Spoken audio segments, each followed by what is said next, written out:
Judge's home run, 469 feet. He hit the snot out of that ball. 3/4 of the way up the bleachers. I mean, insane. It's insane. When a ball is still kind of traveling up, the trajectory is still traveling up when it hits the crowd. You're like, yeah, he would have hit that 700 feet.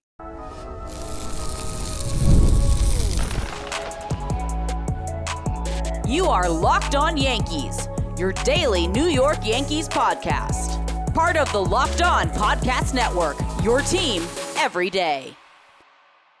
Welcome to Locked On Yankees, which is part of the Locked On Podcast Network, your team every day. Thank you for making us your first listen every day. I'm one of your hosts, Stacey Gotsoulias. From brakes to exhaust kits and beyond, eBay Motors has over 122 million parts to keep your ride or die alive. With all the parts you need at the prices you want, it's easy to bring home that win. Keep your ride or die alive at ebaymotors.com. I could not say that. ebaymotors.com. Eligible items only, exclusions apply, and eBay Guaranteed Fit is only available to U.S. customers. With me, as always, is my co-host, Brian McKeon. Good and bad this weekend? Like, good they won the series, but the ending, that's just not what you want.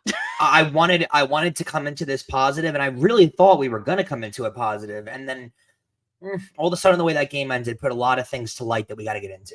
Yep. All right. Well, before we get into it, don't forget to subscribe to the podcast on whichever podcasting platform you prefer. Subscribe to our channel on YouTube, like the videos, hit the bell so you know when those videos go up. And coming up, we'll preview the series in Toronto. We'll tell you about some good performances down on the farm. We'll discuss Anthony Volpe as leadoff hitter and how that's been going. But first, we're going to chat about the Yankees' toughest loss so far of the season on Sunday, because it's a long season. They might have more after this. Yeah, I'm sure more of these are coming. I mean, and they're 12-4, so let's not, act like the world is burning down. Right. To me, I've had this frustration. I know a lot of you are just getting to know me, but I've had this frustration with Boone really since he's got the job, where his biggest struggle seems to be in-game decisions and understanding where the game is at. Knowing when to bring the bullpen reliever in, when to not bring the bullpen reliever in. It seems like with analytical baseball, he's following a script.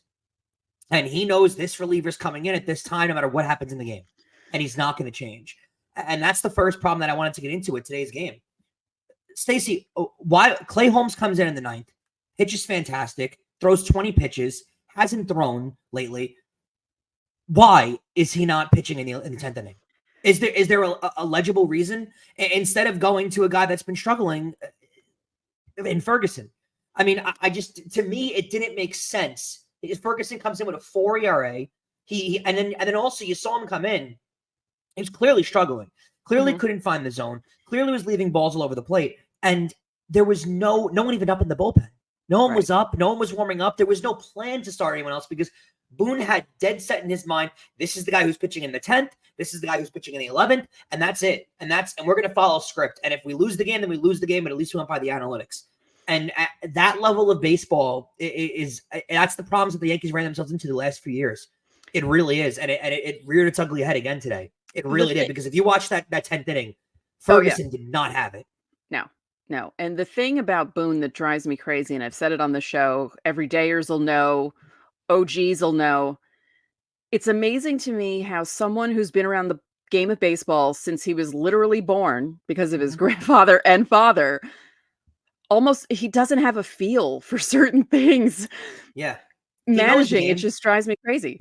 He knows the game, and I'd love to sit down with him and have a beer with him and we'll talk baseball. That'd be awesome. But it seems like in big in-game decisions, it seems like a lot of the winning that he's done and a lot of the impressive stats that he's had when it comes to winning early on in your managerial career, he was throwing a pile of gold.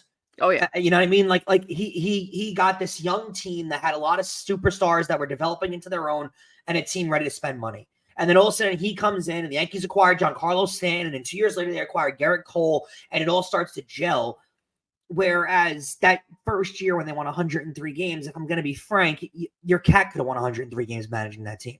It didn't take much. The team was ultra talented. The team was, had a great pitching staff, had a lot of power. Wait, that was the second year. The 2019 year, the 2018 year, they were good too, though. They won 100 games that year also. Yeah, It's not yeah, like the 103 game one was the year that they had like 30 guys on the IL and somehow won 103 games. my point is, it didn't take much of a managerial expert to win games with those teams. It didn't. They were great teams already. They had a bunch of talent on them. The lineups made themselves. And instead, we had this manager, and we still have him not learning from his mistakes over these years. Right. Right. There was an era when we watched Yankee baseball growing up where, Mariano was staying in for that 10th inning. Mm-hmm. If he came out looking as good as he did in the 9th. And Clay Holmes, it was designated that he was pitching in the 9th. He pitched in the 9th. He pitched really well. And the game came in the 10th inning when they had a chance to win the game with a 2-run lead and close the game out and get a sweep in Cleveland. And they didn't do it. And that's just what frustrated me. Yeah, it would be one thing if they went into today's game and let's just say Nestor was really off, had a bad game. They lost like 5-2 and they were just like, like annoying struggles at the plate and you're just frustrated. But a game like Sunday when they had 2 chances to win the game and it comes down to the bullpen, not the full bullpen, Ferguson not doing what they're supposed to do, and the infield defense. What is happening with that? Was huge, and it seems like a lack of communication, right? I mean, you had it from Volpe dropping the double play ball, and then Gleyber dropping the ground ball. I mean, that play right there saves the game. Yeah. And those are issues that have to be tightened up. Those are issues, like, again, because if you're going to have a bullpen, and I wrote down these numbers because I think they're impressive, but they're alarming. Right. We know that baseball in today's era is 1000% a strikeout game, right? Teams win games based on strikeouts. Teams win World Series now striking out, right? I mean, the Braves a couple years ago won the World Series on striking out or hitting a home run. That's all they did. And they won the World Series based on it. So that's what teams do. And plain and simple, the Yankees aren't striking guys out. They're not. Like, they're not getting strikeouts out of the bullpen. And that's rearing its ugly head, because if you're not going to strike guys out, you better have a platinum level defense behind those guys. And they're not having that so far. I mean, look at these numbers. So the major league average for bullpen pitchers, strikeout percentage is 22.6%, which seems fairly low. That could be towards the earlier part of the year. Guys' arms aren't stretched out, however it may be. Hamilton is 22.2. That's right around the average. That's good. Cousins is 23.5. Marinaccio is 25%. But Marinaccio's only thrown an inning this year. Right. Ferguson, 19.4. Clay Holmes, your closer, who you're going to need strikeouts out of, 17.1. Santana, 16.7. Weaver, 12.2. Gonzalez, 8.3. I mean, that it may be surviving now, but that's going to rear its ugly head in June, July, August, when you have 2-run leads and you get out to quick leads in the extra innings. Stacey, that's going to become a problem. It's going to become a big problem when you come in and you can't strike guys out. Because nowadays, when you're bringing a bullpen reliever in, a lot of these middle relief guys, they're not being brought into clean innings. They're being brought in, especially if they're pitching in extra innings. They're coming into innings with a guy on second base. So if you're coming into busy innings where there's runners on base, especially these long relief guys that are coming in, but like Weaver in particular, who's coming into situations where, Nestor's only going 4 1/3. And there's likely guys on base. There's likely a problem that he needs to solve. And if you can't strike guys out, that's a major problem. Because then what are you getting? You're getting ground balls and you need to, rely on double plays. You're getting pop flies that are driving the run in. That's it. It's at third base anyway. You're creating a lot of problems by not striking guys out. Does it feel like they built the bullpen to be this way, though? To be ground ball guys and to expect the defense to be better? I mean, they'll probably tighten things up. They're not going to be this bad the whole year. I can't imagine, Volpe regressing that much. And, I expect occasional bonehead plays from Gleyber, but it's just the sloppiness that's driving me crazy. I don't know what is going on with these guys, but you're getting it out of Rizzo too. And I think that point needs to be made. Rizzo has not been the sharp glove that he normally is this season, and he hasn't been great at the plate either. His hard hit percentage is very low. His contact percentage is very low. And it gets kind of wiped away and masked by the big hit he had today. Right. But if you don't count that big hit and you look at his season so far, coming off the concussion last year where he had a lot of coordination issues, now going into this year where he's having those same kind of issues, little concerning, no? Yeah. Quickly, before we go into segment 2, Judge's home run, 469 feet. He hit the snot out of that ball.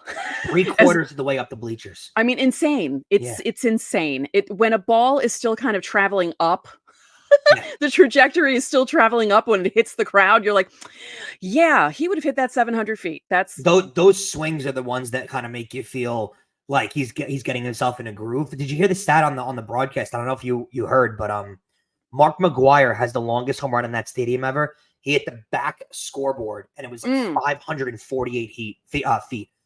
How is that even possible? Well, steroids, but I mean, other than that, I mean, that is hitting a ball that far is otherworldly. And Judge ties one of your favorite players in Yankee history for home runs. Derek Jeter, 9th all time. My buddy. Like Jeter is a notorious home run hitter, so it's not that impressive yet. I wanted to mention too, the Soto bunt single. Like he's not known as a player like that, but it just kind of shows how great of a player he is, right? He goes up there and he sees they're giving him the single, they're giving him the bunts. Okay, I'll lay one down and take the base. Right. Like, he is just an there are no other player in baseball does those kind of things. He's so good. He's so good. Everything about him is so good. Maybe the defense was better, but offensively, he's so good. And I thought it was funny. If you see in the little rundown right here, I wrote LOL Estevan Florio. I was just going to say, because Steve and I were on the either trade Florial and give him a chance to do something else or stop jerking him around. They traded him away. This is what he does. So good for you. Seriously, good for you, Estevan. I'm very excited for you. I knew that he would get something going a bit if he played more, because that was the problem. The Yankees they didn't give bring him up, play 2 games, sit him 4 games, bring him in as a defensive replacement. And people were like, well, why isn't he hitting?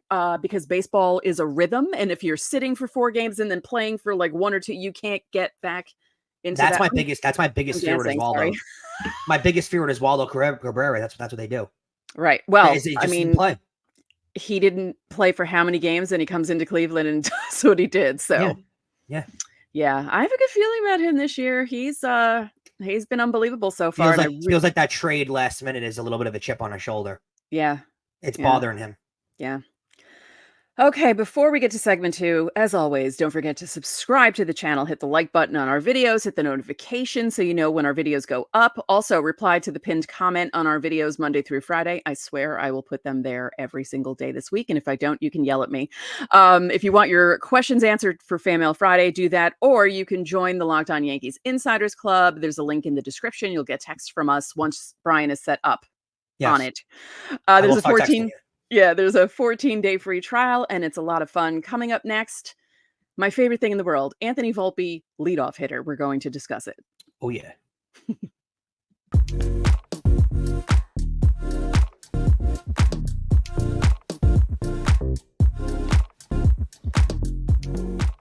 Locked On Yankees is sponsored by eBay Motors. Passion, drive, and patience. What brings home the winning trophy is also what keeps your ride or die alive. eBay Motors has everything you need to maintain your vehicle and level it up to peak performance. For superchargers, roof racks, exhaust kits, LED headlights, and more. Whether you're into speed, power, or style, eBay Motors has got you covered. With over 122 million parts for your number one ride or die, you'll always find exactly what you're looking for. And with eBay Guaranteed Fit, your part is guaranteed to fit your ride every time or your money back. Because with eBay Motors, you're burning rubber, not cash. With all the parts you need at the prices you want, it's easy to turn your car into the MVP and bring home that win. Keep your ride or die alive at ebaymotors.com. Eligible items only. Exclusions apply. eBay Guaranteed Fit only available to U.S. customers. And Locked On Yankees is brought to you by Monopoly Go. Guys, I need you all to listen up for this huge announcement.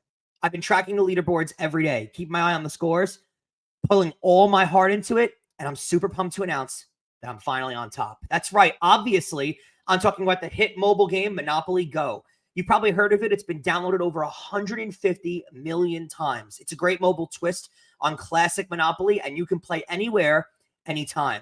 You explore hundreds of Monopoly boards, from Vegas, I'll be there soon, to Camelot, to the moon, all while ranking in a huge fortune. Charge rent on iconic properties, just like classic Monopoly. You can charge your friends rent on your iconic properties, or go after their Monopoly money by pulling bank heists and taking wrecking balls to their landmarks.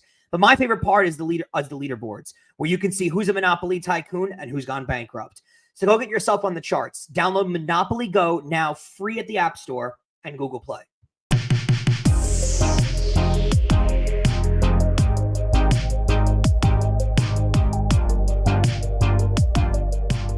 Welcome back. It's Locked On's NFL Mock Draft Live on April 17th at 7 p.m. Eastern. Streaming on the Locked On Sports Today 24/7 streaming channel on YouTube or the free Amazon Fire TV channels app. Find the Ultimate 6-episode series on April 17th at 7 Eastern to hear who the local Locked On experts are picking for every NFL franchise, with live reactions from local college football experts and even the fantasy football angle. The Locked On NFL Mock Draft on April 17th at 7 Eastern. Streaming live on Locked On Sports Today 24/7 streaming channel on YouTube or the free Amazon Fire TV channels app. Don't forget, you can catch every pitch of the Yankees' hometown broadcast with SiriusXM. Just download the SXM app and search the word Yankees. Stacey, as we move into segment 2, we predicted it. We spoke about it far too early, but I guess we're just that good. Volpe's leading off, and Volpe's killing it. I mean, his at-bats this weekend, he went 5 for 12, 2 RBIs. The biggest thing that I loved, though, he didn't strike out once all weekend. Not a single strikeout. And that was his biggest problem last year. I'm loving what I'm seeing out of him so far. I felt like a proud mother, even though I'm not his mother. But I did. I was like, Anthony Volpe. I've been saying this since spring training, and here he is, and he's showing out. I love it. He's been great. I mean, he's hitting .382 now, 2 homers, 8 RBIs, 5 stolen bases, a 1.041 OPS, which is stellar for how he's been. I mean, he was good last year and he had his struggles. And I think everybody that watched the Yankees last year, they saw something in him. I don't think that was hard to understand. But, dude, I mean, he was so good at the start of this year, leading off, stealing bases. His fielding has been terrific. I mean, the play that he made, he had a little bit of a bugaboo with the double play. But the play that he made in the grass and running towards the foul line, a tremendous type play that not a lot of shortstops in this league have the wherewithal to go get that ball. So, right. I mean, I've loved everything that I've seen. And he just, we said this a week ago, and I think it still bears true. He is the prototypical leadoff hitter. He is. He is the prototypical baseball MLB leadoff hitter that you want, right? Steals bases, has a lot of speed. He'll take anything that's given to him. He has no problem walking. And he gives you that modern day aspect too, where there's power involved. Whereas the traditional leadoff hitter didn't really have as much power involved. And Anthony Volpe's got it. You know, I mean, when I think of the later day Yankees of the last couple of years, I think of Brett Gardner as their type of leadoff hitter type player, right? And other than that one weird year where Gardner hit like 30 home runs, I still don't know what happened that year. Most of Gardner's career was like 9, 10, 11, 12 home runs, which is kind of what you expect out of a leadoff hitter. Yeah. And for some reason, I mean, if Volpe can give you that 25 home run power out of the leadoff spot, that is so unbelievably huge. Right. But also hitting the singles or getting on base, stealing bases, doing all that other stuff, because I think, I don't know, there was too much toward the home run stuff last year and that killed him. So he learned well. Yeah. He took his mistakes from 2023 and said, we're not doing that again. He looks amazing. And obviously well, I mean, you never know, but he's not going to keep hitting at a 382 clip. But I see a very solid season from him, and I wouldn't be surprised if maybe not first team All-Star, but maybe someone doesn't want to go to the All-Star game and they're like, "Hey, Volpe, you want to come?" he stays very within the ball now, as you can see. Like when he's hitting, you can see that he's very in stride with everything. His stance, whereas last year he was flailing out a lot. Whereas this year he's very in stride, he's very focused on the ball. It's a very compact swing, as opposed to last year. He looked like a rookie last year. He did. Right. And here's one of the things that I wanted to mention to you, and it goes back to our original Boone point that we had in the beginning of the show. My only hope is that there's inevitably going to be a point where the new book on Volpe comes out, because that's how baseball works, right? Guys start to learn what he's not hitting, and they're going to figure something out, and he'll struggle for a 2-week period. My hope is that when that struggling comes from Volpe, because it's inevitable at some point he'll struggle, that Boone doesn't immediately look to drop him in the order. Because that'll kill the kid's confidence. And I don't have faith that Aaron Boone won't do that. Because I think if Volpe's playing this well, he'll stay in the leadoff hitter. But if LeMahieu, who is getting healthier, who is looking like he could be back after the Toronto series sometime, maybe a week after that, when LeMahieu's back, he'll hit lower in the lineup. But I'll tell you this: when LeMahieu is back, if Volpe starts to struggle, Boone is going to be very, very quick to grab LeMahieu and put him in that leadoff hole. He is. And I don't want that to happen for the kid's confidence. While I have faith in LeMahieu as a leadoff hitter, I have more faith in the future that Volpe is our leadoff hitter. Right. And LeMahieu, while he's a good leadoff hitter, that's not the future. That's the next 2 years. And I think Volpe needs to grow into that role immediately as opposed to waiting. And if he struggles, moving it out. Let him figure out his struggles. Well, you were talking about how Boone is very strict with certain things with the bullpen. I'm afraid that he's not even going to wait for Volpe to struggle. That it's like, oh, DJ's back. All right, put him back in leadoff. Yeah, and I don't want that. Like, again, Volpe is your leadoff hitter for the next decade, hopefully. and again, like what I said, I would lock him up right now, but that's supposed to be your leadoff hitter for the next decade or so. He should be printed in, stamped in every single day, 162 until 2032 at the minimum. That's when I need him. That's where I need him playing. So, and that's my fear is that Boone does that because you don't need Volpe dropping to the 6 or the 7 hole this early, especially if he's not struggling, because inevitably that will destroy his confidence. It will hurt his confidence, and you don't need that right now. Right. I also don't want that to do anything to his approach because when he's at the top, he knows he has Soto and Judge behind him. When he's hitting 6th or 7th, the people behind him aren't as reliable as Soto and Judge. So and you inevitably feel like you have to do more. Yeah. Whereas when you're put in the leadoff spot, he knows that all he needs, he doesn't need to hit a 9-run. Yeah, he just needs to. Yeah, he needs to walk, get on base. Yeah, yeah, he needs to walk, get hit by a pitch, hit a single. He doesn't need to do much, and that allows him to have a much easier approach to the game. He's changed as a player. He's completely changed as a player. I just hope that nothing is done to screw with his confidence because, as you can tell, I don't have the utmost faith in Aaron Boone. No, I don't blame you. I don't blame you. So I promised you all on Friday we do a little bit of a Minors Monday. It's not going to be totally in depth. It's just from this weekend, and it's just a few guys, but guys that you know. So let's talk about it. Okay, Clayton Beeter for Scranton against the Norfolk Tides, who are good. Like, that's a good team. Mm-hmm. 5 innings, only 1 hit, no runs, no walks, 8 strikeouts, and he picked up the win.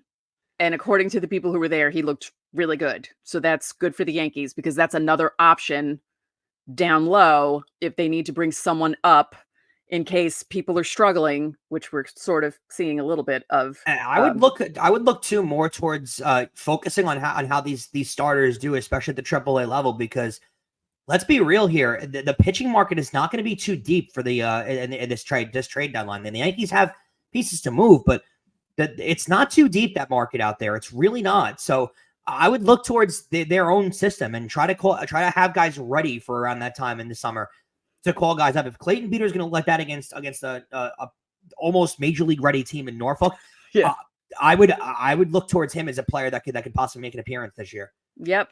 Spencer Jones for Somerset made his debut against the New Hampshire Fisher Cats. He had a neck thing, so he was out for a few games, and people were worried about him. And then, so on Saturday, he was 2 for 3 with a double and an RBI and a walk, which is good. He's amazing. God, in that futures game or the prospects against the Blue Jays prospects. I mean, my goodness. And that 471-foot home run that he hit. Yeah. I'm not too far from Somerset where I live, so I'm afraid of my windows. I got to keep looking out because he can hit. I mean, and I don't think he'll make an appearance this year, other than drastic injuries or something like that. I don't think you'll see Spencer Jones, but the better he plays, the more of a trade chip he is. And I think that's what he's going to wind up inevitably being. But he could wind up being a trade chip at some point. And that's a guy that teams are going to be all over in the majors. I hope not. But, I used to be a prospect hugger, and then I got out of that. But now I'm kind of like, no, don't get rid of Spencer Jones. Also from Somerset, Tristan Vierling made 2 strong starts back-to-back to start the season. On Saturday, 6 innings, 3 hits, 1 run, 2 walks, 6 Ks, got the win. So another guy to look out for down in Somerset. And then closing this out. I'm more looking for this guy. What? I'm more looking for this guy, the next guy you're talking about. Oh, yeah. So number 22 prospect, Agustin Ramirez, in game 2 of the Saturday doubleheader for Hudson Valley. Or no, not Hudson Valley. Wait, who does he play for again? Wait, I screwed that up. I'm so sorry. I think he's Somerset, right? Because I don't think I did something for Hudson Valley. If I screwed that up, let me know in the comments. But anyway, 2 for 4, home run, a run batted in game 2 of the doubleheader. He's had a home run in 6 out of 7 games. Yeah, that's huge. And especially young players coming up like that, impressing at that early in the season. Again, another guy I don't think you see or this early on in the season and at the major league level, but definitely pieces that become trade chips. And in today's game, you have to look at guys for this level, right? You have to look at guys for trade chips because that's what major league teams are looking into. That's what teams like Oakland that if they have any pitching talent are going to want players like this to take a shot on. So these are guys that you have to focus on, and you have to, hope have really good seasons, because if they're not going to make an impact at the major league level, Yankees are in win now mode. So these are guys you're going to have to be looking to move. He is Somerset because there wasn't, no offense to Hudson Valley, there wasn't anything very exciting happening because I think they had 2 rainouts against Rome, or at least 1 rainout against Rome, and nothing was really going on with Hudson Valley. So sorry, Hudson Valley, I'll do you guys next week. And then finally in Tampa, George Lombard Jr., first rounder from 2023, 1 for 4 with a ribby, 2 walks, 3 Ks, but 2 stolen bases. And he delivered the walk-off against the Dunedin Blue Jays on Saturday. That's nice. First round pick. Yeah. I'm hoping for the next decade he doesn't play for the major league team either, though. Yeah. And speaking of the Blue Jays, coming up next, we break down the Yankees' first series of the year up north in Toronto.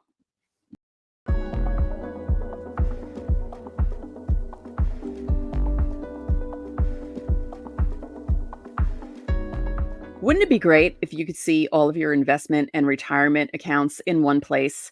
With Yahoo Finance, you can consolidate your views from multiple accounts into one hub and access the expert analysis you need to tend to your entire portfolio with confidence.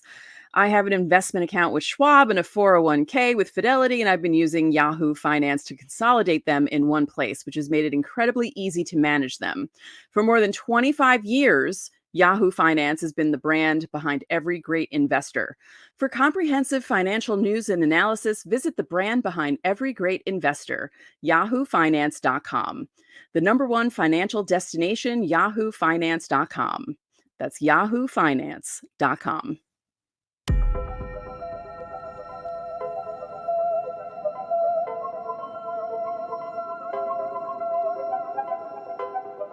Locked On has launched the first ever national sports 24/7 streaming channel on YouTube, and now it's also available on Amazon Fire TV in the free Fire TV Channels app. Locked On Sports Today is here for you 24/7, covering the top sports stories of the day with the local experts of Locked On, plus our national shows covering every league. Find Locked On Sports Today, now available on the free Fire TV Channels app. And remember, you can catch every pitch of the Yankees' hometown broadcast with SiriusXM. Just download the SiriusXM app and search the word Yankees. Okay, Yankees are going north of the border to Toronto, to the Rogers Center, the newly renovated, I think it's mostly finished Rogers Center, to face the Blue Jays. Yeah, it does. I was last year I was a little obnoxious about the fact that they changed the walls to almost look like the Rays walls, the colors of the wall. And I was just like, this looks like too close to Tropicana Field. Is it also a nerdy baseball fan's dream of you to stay in that hotel? Yes. Because I've never done it and I'm dying to. Like it is literally my dream to stay in that hotel one night. I've heard, I'm assuming it's fairly expensive. There's no way that hotel is cheap, but I am dying to stay there one day.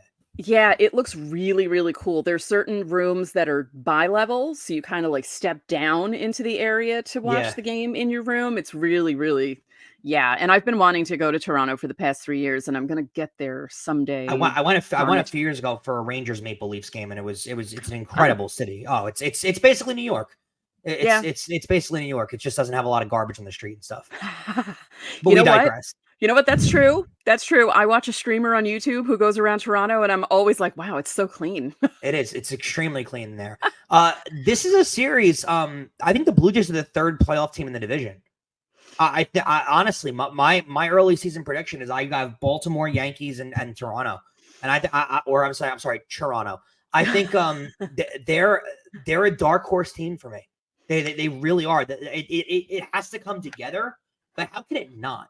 It seems like every year it doesn't, and their pitching staff is awesome, right? They got so many household names on that staff, and they're going to score their runs. They're one of those teams that every year when you look at them, you think, how could they not be awesome? Right. And then they go to the playoffs and get swept. I don't understand how it happens, but it's the playoffs.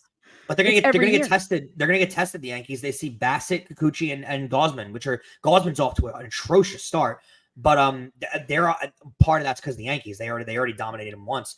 Right. But you're gonna get a really good pitching matchups in this series. Especially, I'm really looking forward to see Rodon start. I mean, you'll see something. Stroman, I think you know what Stroman is, right?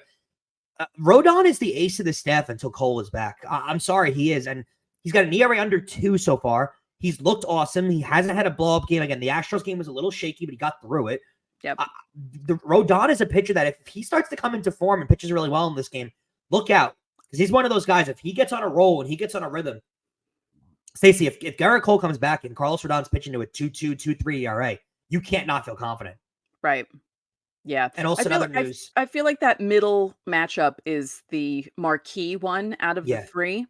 And I feel like that could be the most important one out of the 3, just because of what you said with Rodon. I feel like he's building on every start, and this could be a good building block. It seems like the Yankees do well against Kikuchi and don't do well. It's in every other start against him. So he's a tough pitcher to figure out, though. They're due to be better against him in this start. So we'll see if that happens. and big news in the Yankee universe, too. LeMahieu worked out today. He's going to travel with the team to Toronto. He's going to work out with them. He worked out again with them in Cleveland. And then he's going to start a rehab assignment. And apparently, from what they said on the broadcast, I'm sure everyone else heard this, they're going to let LeMahieu determine when his timing is ready and when he's ready to come back. So they're not going to determine it for him. He's going to tell them when he's ready after his rehab assignment. So I'm sure he's itching to get back. It's just one of those things where I just hope he's allowed to come back, hitting the 7th or 8th hole and kind of find his own way. As opposed, I don't want him taking Volpe's spot. Yeah. Aaron Boone, I know you're not watching this, but don't have him steal Volpe's Don't screw it up. Spot. One more time. Don't forget. Join the Locked On Yankees Insiders Club. It's fun. There's a link in the description below, a 14-day free trial. You'll get text from us. You can text us. I had tons of texts and I felt bad. I was at a party watching the Yankee game on a phone. And then I checked subtext. I was like, I'll text you guys when I get home. I'm so sorry. And speaking of questions, instead of texting, you can leave them under the pinned comment below our YouTube videos. Get your questions answered for Fan Mail Friday. Again, like I said at the top of the show, I will make sure I put the pinned comment up Monday through Thursday this week. I'll finally do it, I swear. But if you join the Insiders Club, you get top priority. And Thursday and Friday this week, I'm going to be doing the show live from Las Vegas. So that should be a lot of fun. I'll have a lot of we'll see how hungover I'll be during the show. But regardless, you're going to get some good content from out in Vegas. Should be fun. Oh, also remember, you can catch every pitch of the Yankees hometown broadcast with SiriusXM. Just download the SiriusXM app, search the word Yankees, and you get it. So that'll do it for this edition of Locked On Yankees. I'm Stacey Gotsoulias. And I'm Brian McKeon. We'll see you guys tomorrow.